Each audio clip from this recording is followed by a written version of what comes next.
Good evening. Thanks so much for joining us here for the news at 5. I'm Keisha Grant. And I'm Mike Heideck. We'll get to those stories in just a moment. But first, a man convicted in the 1999 killing of an 8-year-old boy and his mother in Bridgeport was granted clemency by former President Joe Biden.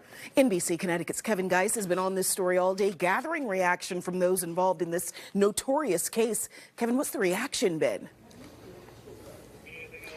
Yeah, Mike, Keisha, good evening. Well, Adrian Peeler, now 48, wasn't expected to be released from federal custody until at least 2033, serving a federal charge in federal prison down in West Virginia. Now, we've reached out to former state leaders, current state leaders, former NBC Connecticut reporters. We've watched some of those old stories, and all of them are shocked by this decision.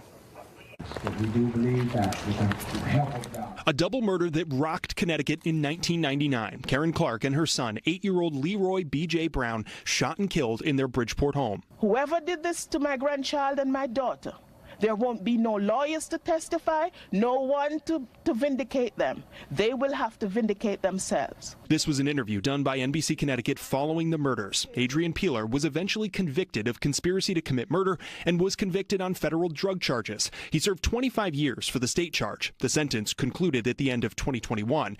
He's currently serving a federal drug charge sentence for cocaine trafficking that was expected to run until 2033. But former President Joe Biden granted him clemency at the end of his presidency. The level of outrage. This is a terrible miscarriage of justice. Mayor Joe Ganim, who was in office at the time of the murders, on Melissa in the Morning on WICC, says the killing was a vicious ambush of two who were witnesses to another murder. Since the clemency has been granted, statements of similar sentiments have been surfacing from state leaders. State Representative Vincent Candelora also ripping the decision, saying in a statement in part, quote, "Such a careless decision at the close of his term should generate outrage here and throughout the nation.